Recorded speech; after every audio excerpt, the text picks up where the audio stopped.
The Oi Rio Pro presented by Corona, coming to you from Saquarema on the eastern edge of the Rio de Janeiro state. Welcome to round 2, heat 8. Connor Coffin from Santa Barbara, California takes on Bede Durbidge from the east coast of Australia, and we go straight to action here. Connor Coffin smooth rail glides to get going here.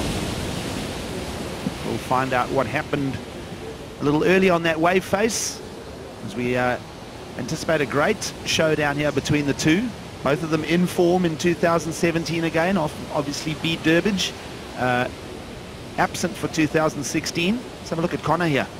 So Connor catching the second wave of the set, didn't like the looks of it, so quicked out quickly. First wave of the set going to Bede Durbidge. See what he can do here. Again, he's trying to get that quick start against Connor Coffin. Taking a little bit of a smaller wave, but saw that it was going to have a line through the inside. Not going to be a big score for Bede, but he's able to draw first blood, and he'll have the highest score of the first exchange. Just calm down and find your nerve?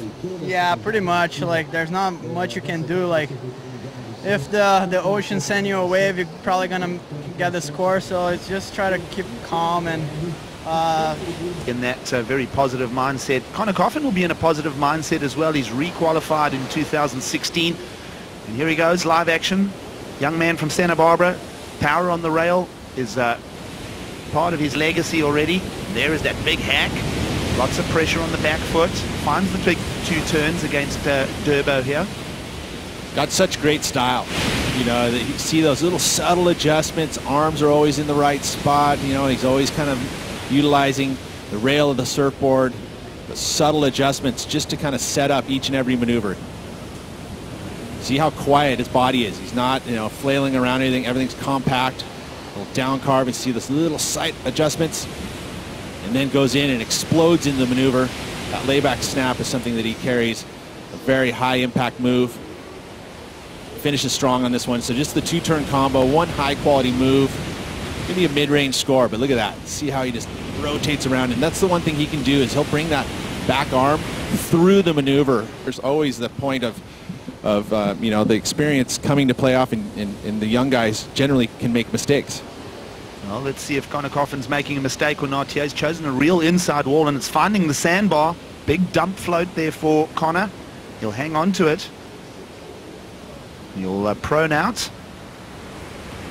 Find the jet ski ride back. It is beach breaks, but there is a lot of water moving, so we do use the water patrol as a service to deposit surfers back in the lineup. So the choice being made here is he saw that this wave was going to move into the channel with one big section.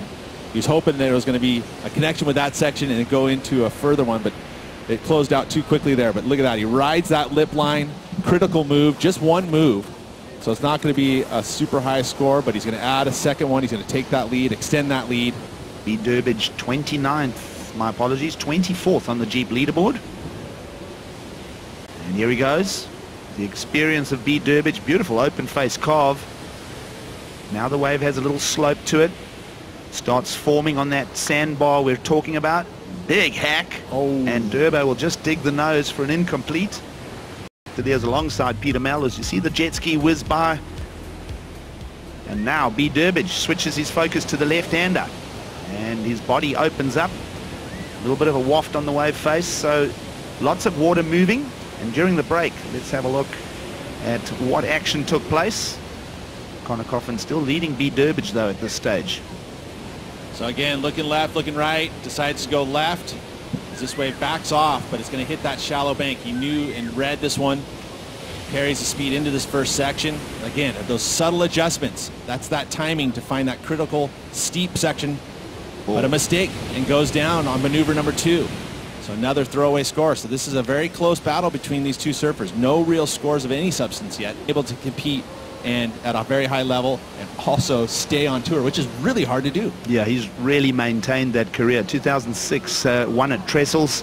2007 a Pipe Master. A big win in the big stuff. Let's have a look at Connor Coffin here. Open face rip there. Now loading up a second turn. Nice hack, tight pivot. Leads it through a little bit of a tricky section. But he guides the board through the bumpy zone. Taller athlete. Connor Coffin, what, probably about 7-8 inches of height difference How's that going to play out with equipment choices as well? I mean, it'll be a much more stretched out template on Bede Durbidge's rail line than on Connor's. Absolutely. Plus, there's 25 pounds in difference. You know, 155 for Connor Coffin, 180 in pounds for Bede Durbidge. But you see, beautiful adjustment on that section. Again, right there, he knew it was going to be real quick. He had to turn that board straight back into a bottom turn. Wasn't able to get that nice, beautiful long bottom turn. He had to do it more mid-face to connect with the lip. We have two surfers in similar sort of weight category or height, different shapers. There'll be completely different type of equipment under their feet. Strider, you're in the athlete area. What have you got for us for insight? Yeah, I'm just down here taking a look at the surfboards and everything that's happening. Right now we got a ride happening right now for Bede. Beautiful open face turn right there. Wow, nice sweep back into the corner again. And he looks like he's going to have a little something on the inside. Bingo, there it is. So great three-turn combo right there from Bede Durbidge, the vet. I just was checking out his board. You guys were talking about the dimensions. That thing is perfect for the wilds. I might even have to ask him for a ride. All of a sudden, I'm seeing the sticker on the board. I'm like, wow, it feels like it's been on there forever already. You know, sometimes when you see a sticker go onto a surfer's board, all of a sudden you're like, that looks weird. But that one, very simple. It's just blended right in. He fit right into that stable so well. Like a next generation Tommy Curran kind of look. For sure. I mean, and especially coming out of Santa Barbara, right? So Curran being there. Well, let's have a look at Bede Durbidge here. The Australian, tight pocket snap. Watch off the bottom here. Nice, squares it up again. This wave has got a few little ridges in it, but he's going to do well here. Now he jams that right angle with success. Whitewater climb with a little kick as well. So nice little flare at the end of that ride for Durbo. And he won't use the ski here because he's tracked himself with that right-hander back into the rip section, and that'll feed him right back onto the peak. Take a look again. You know, he fades the bottom turn here, sets up this first maneuver. You see how far back he went because he saw this double up section. Going to go right into the rip, and then finally gets to rattle off some maneuvers, and he packed him in. The snap, the climb of that foam section, and then the layback to show a little variety. So 3 solid moves, and then again glides the foam for that little kick, and kicks out right in the channel. The rip will pull him right back out into the zone, so he's got himself another good score. Well, right now, Connor Coffin and his supporters back in California will be watching that clock because it's down to 15 seconds, and the ocean has just gone quiet on us. It looks like the veteran Bede Durbidge is going to steer his way through to round 3 here, and that is what's going to happen here, Pete. Bede Durbidge takes the win and moves through to round 3. Stay with us. We're bringing in Kaipo Guerrero and Martin Potter for the call. It's round 2 from Brazil.